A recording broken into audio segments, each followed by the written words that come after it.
As pessoas, quando me perguntam, Rodrigo, será que nós estamos vivendo os últimos tempos, etc., eu digo assim, uma coisa que os adventistas aprenderam é não marcar mais data para a volta de Jesus.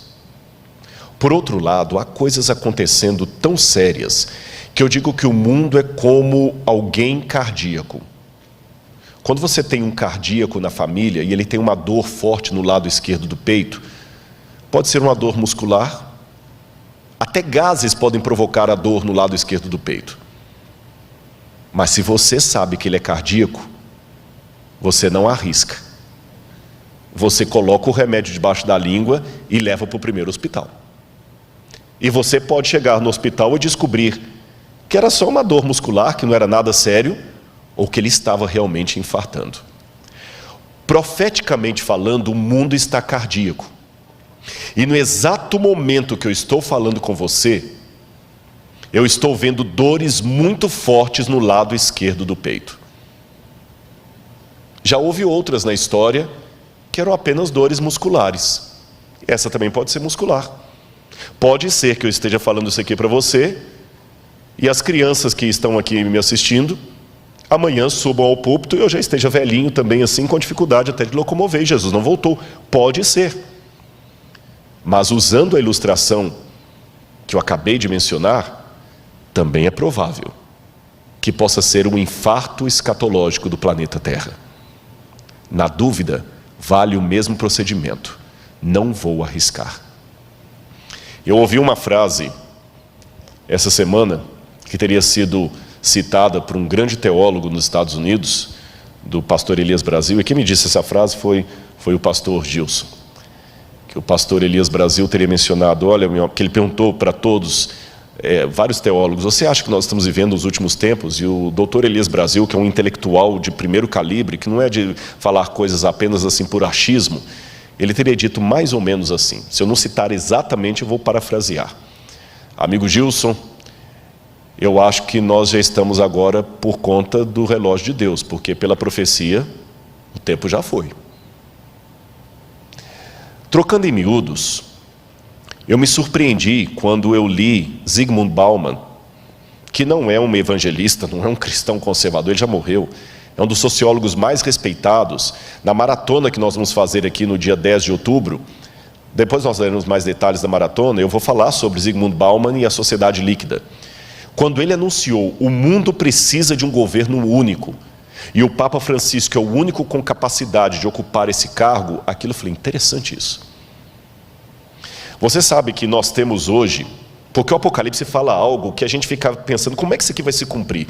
Como é que vai se cumprir? Eu várias vezes me perguntei, quando eu estudei a Bíblia com os adventistas, como é que vai ser isto, que o anticristo vai colocar o mundo inteiro sendo obrigado a cumprir uma lei? Isso é impossível. E mesmo hoje a gente pergunta assim, nessa rivalidade, eu acabei de ver uma mensagem agora da ONU, o presidente Bolsonaro falou algo lá, o Trump falou algo, depois veio o Emmanuel Macron e desfez tudo o que o Bolsonaro falou, mesmo assim criticou a China, porque vocês sabem que a China está sendo acusada de ter até campo de extermínio, ou campo de concentração com muçulmanos, estão questionando a China de desrespeito aos direitos humanos, o outro está questionando a China da questão do Covid. Aí o Irã está de relações cortadas com os Estados Unidos. Eu estive no Irã no ano passado e achei interessante que em Teherã eu não podia usar cartão de crédito, porque não tinha, ele não trabalha com cartão de crédito internacional. Eu cheguei em Teherã, se eu não tivesse um pouco de dinheiro no bolso, eu ia ter problema no hotel. Não aceita cartão de crédito por causa do embargo americano.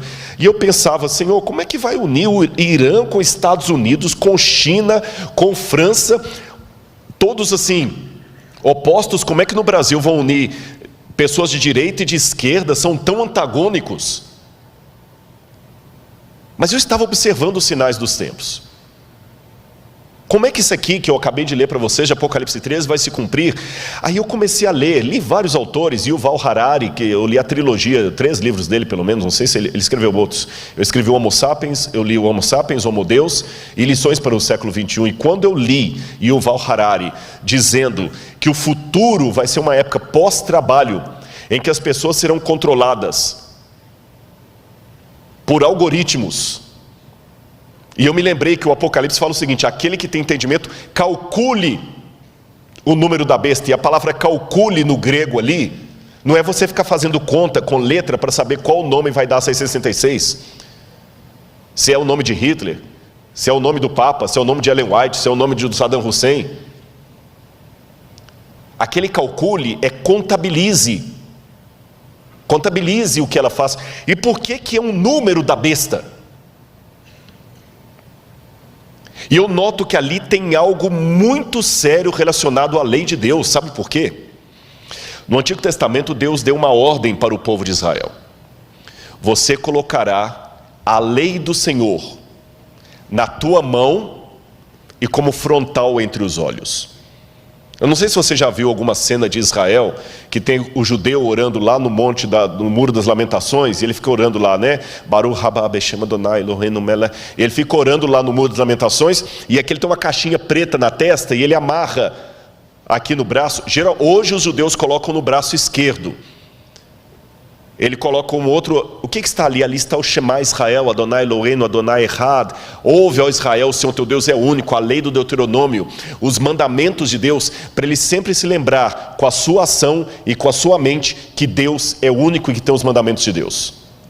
E quando eu leio o Apocalipse, me chama a atenção que o Apocalipse é a paródia de Satanás. Você tem o cordeiro degolado sentado no trono de Deus. Você tem o dragão com a cabeça degolada e curado, porque o cordeiro está degolado, mas está vivo. O dragão também está degolado, mas está vivo. E o cordeiro senta no trono de Deus Pai, e a besta senta no trono que o dragão lhe dá. E o cordeiro coloca o seu selo sobre os 144 mil, e a besta coloca a sua marca na testa. E o cordeiro coloca a marca na testa. E a paródia da besta é justamente o quê? O contrário do tefilim dos judeus. Se era a lei de Deus que tinha que estar no frontal e na mão, e ali a besta coloca um sinal na frente e na mão, eu não preciso entender isso como literal, como sendo um chip que vai estar aqui debaixo da pele. Eu preciso entender como diz o Apocalipse.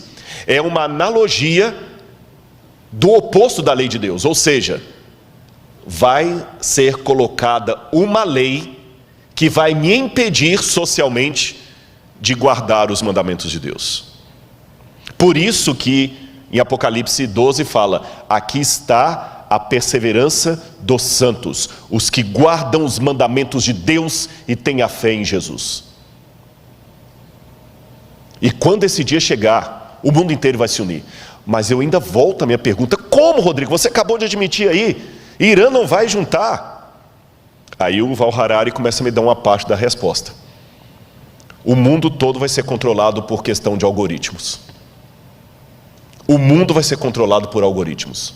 Nós não temos dinheiro hoje para manter o mundo inteiro, não tem emprego para todo mundo. Leiam Lições para o século 21. Aí eu vou para Zygmunt Bauman e ele chama a atenção que nós precisamos de um governo único. E quando eu vou nos intelectuais do Vale do Silício, que são hoje os grandes mentores da riqueza mundial, eu vou falar sobre isso em algum momento. A riqueza mundial hoje está na mão de poucas famílias. Eles falam: precisamos de um governo único. Pela primeira vez na história. E um governo mais único do que na época do Império Romano, da Babilônia. Hoje, nós temos algumas forças que são como crianças brincando em casa com faca, instrumento cortante e nenhum adulto para tomar conta delas. Quais são essas crianças? Internet. Quem controla a internet? Quem é o dono da internet?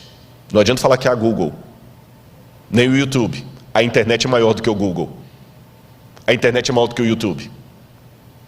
E tem um documentário da Netflix, agora eu assisti até a metade. Não consegui assistir o resto por falta de tempo. Eu vou vendo as prestações. Dilema das redes. Assista esse documentário.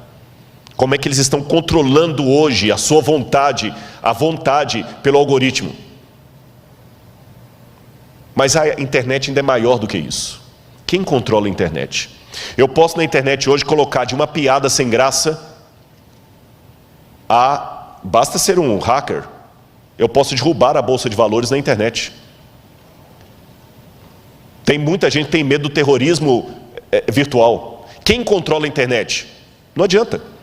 Eu até estava conversando com o pessoal da mídia, que eles falam de alguns que entram para derrubar canais. Eu falei, mas por que não entra na justiça? Ele falou, não adianta, porque cada canal está num país diferente, qual legislação que vai seguir? Não existe uma legislação mundial para controlar a internet. E ela é muito perigosa para não ficar na mão de ninguém. Segundo, quem controla bolsas de valores? Quem controla? Hoje é tudo na base da especulação. Teve o problema na China, o Brasil agora está com 800 bilhões de déficit por causa da China. Quem controla a Bolsa de Valores? Está tudo ligado. Se cair a Bolsa de Valores de Hong Kong, você nunca foi a Hong Kong e você pode perder o seu emprego aqui por causa disso. A montadora vai fechar porque caiu uma Bolsa de Valores onde você nem existia. Bolsa de Valores é especulação. E quem controla uma criança tão perigosa como essa? Terceiro, tráfico de drogas e de armas. Lavagem de dinheiro. Qual a legislação internacional? Aí o camarada, como aquele italiano que estava no Brasil, que agora foi extraditado, vai para um outro país e fica lá exilado. Quem controla? Quarto, crise ecológica. Essa briga, se a Amazônia do Brasil nacionalizar a Amazônia do mundo. O Emmanuel Macron falou que a Amazônia é do mundo. Não quero aqui entrar em polêmica de nacionalismo nem de política, mas o exemplo da Amazônia é claro. Se nós não cuidarmos da Amazônia, o mundo inteiro paga. Se a China continuar com a emissão de ar, com a emissão de poluentes e os Estados Unidos, nós vamos pagar. Você está percebendo? Internet, Bolsa de Valores, o NASP, pastor Douglas sabe disso, é um administrador. Vocês podem passar um problema financeiro sério aqui, que não tem nada a ver com a sua administração, nem do tesoureiro, só porque caiu a Bolsa de Valores lá fora e veio em cadeia. Quem controla essas crianças soltas dentro de casa? Quem controla? Então não é pastor Luiz Gonçalves que está dizendo isso, meu irmão. Não é o pregador do Apocalipse, é o povo de fora. Precisamos de um governo único. Só que ninguém tem moral para ter esse governo único. E quando alguém fala, Rodrigo, tudo bem, mas eles não vão aceitar unir. Aí eu vejo duas coisas acontecendo. Em primeiro lugar, como é que eu falo isso aqui agora? Se Deus manda, eu falo. Houve várias vezes que os 4 anjos de Apocalipse capítulo 7 estavam para soltar os ventos. E Deus mandou reter, porque o povo dele não estava preparado. Vocês sabem disso. Eu tenho a ligeira impressão, não estou afirmando, ligeira impressão, que os ventos estavam para ser soltos esse ano. O que nós teríamos no início do ano, que eu estava a ponto de ver o que ia acontecer para unir o globo num governo único? O Papa Francisco estava reunindo líderes do mundo inteiro para propor uma nova agenda, que cobrisse a questão ecológica, a questão da economia, a questão da família, e todo mundo estava para mandar representantes no mês de março. E coladinho nisto, fazendo parte do mesmo projeto, o 5G. Que quem entende de internet sabe melhor do que eu o que significaria o 5G no mundo. O 5G vai ser mais do que o advento da internet. O mundo seria outro. E na hora que essas duas coisas estavam para transformar o mundo, Covid. Parou tudo. Estou perguntando, não estou afirmando. Estou pensando com os meus botões. Será que Deus falou assim, eu vou permitir esse vírus para parar o mundo, porque o povo de Deus ainda está dormindo demais? E nós ainda estamos parados aqui esperando? Eu fiz teologia. E fui professor de alguns pastores que estão aqui. Mas eu falava com eles em sala de aula, que por melhor que a gente tentasse prepará-los, eu nunca ia conseguir preparar você para expulsar um demônio, para dar uma notícia de morte. E eu odeio isso. É um osso do ofício. Eu não quero ficar orando por pessoas que estão doentes, não é porque eu não me simpatizo por elas, é justamente por me simpatizar com elas que eu não gostaria que ninguém mais estivesse doendo, sofrendo, vocês entenderam? Não é com prazer que eu atendo uma oração. Rodrigo, você pode orar por minha mãe, ela recebeu o diagnóstico, agora está com Covid, está entubada. Não é com prazer que eu faço aquela oração. Há orações que eu faço com prazer, há orações que eu faço por necessidade. Essa é de necessidade. Eu não quero mais orar por ninguém no hospital. Eu não quero mais ter que apelar para alguém voltar para o povo de Deus. E até quando Deus vai reter os 4 ventos? E Deus, na sua sabedoria, fez 2 coisas, na minha humilde opinião. Ele retardou os planos do 5G, retardou a união global do Papa e mostrou para você que ainda está incrédulo que o mundo pode, a despeito das diferenças políticas, se unir em torno de um mesmo propósito. Seja de esquerda ou de direita, está todo mundo usando máscara. Seja a França ou o Irã, está usando máscara. Seja Israel ou a Arábia Saudita, estão usando máscara. O Covid parou o mundo. Parou o mundo. Um decreto mundial pode parar o mundo. É isso que o Apocalipse falou que vai acontecer.